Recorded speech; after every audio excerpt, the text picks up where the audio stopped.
Is it new? কেন হয় নাই বলতে পারবা?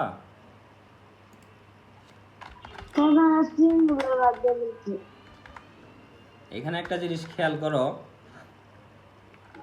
আমাদের একটা আছে না দিস, আর একটা আছে THES দিস, আর একটা আছে দ্যাট, আর একটা আছে দোজ। এই চারটা জিনিস আমাদের একটু মাথায় রাখতে হবে। স্ক্রিন দেখা যায়? এই দিস হলো তোমার সিঙ্গুলার, এই দ্যাট হলো সিঙ্গুলার। তাহলে এই দুইটাকে আমি লাল করে দিই।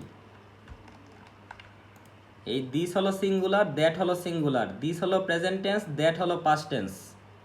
আর এই যে ব্ল্যাক কালারের যে দুইটা আছে, যে এই দিস অ্যান্ড দোজ, এগুলো হলো প্লুরাল। এটা হলো প্রেজেন্ট টেন্সে আর এটা হলো পাস্ট টেন্সে। সো এগুলো কি নতুন?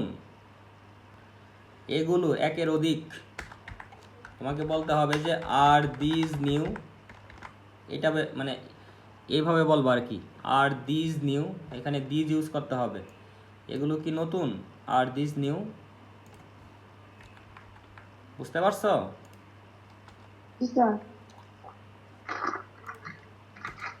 পরেরটা দেখো, যে আমাদের বাসায় কয়েকদিন ধরে ঝামেলা চলছে।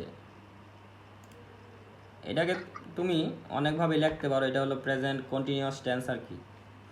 যে তুমি কি লিখছিলা বলো তো?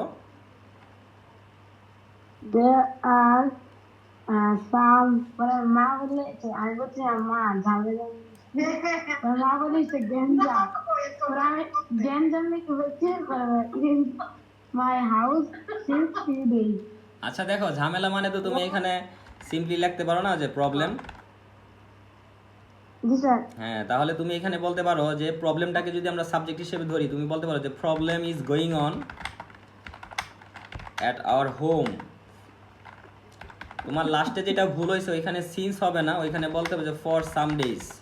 তুমি ফর লিখে কেটে দিছিলা, তাই না? জি স্যার। সো এখানে বলতে হবে মা বলছে পড়াবে না, তুই সিন্স লেট।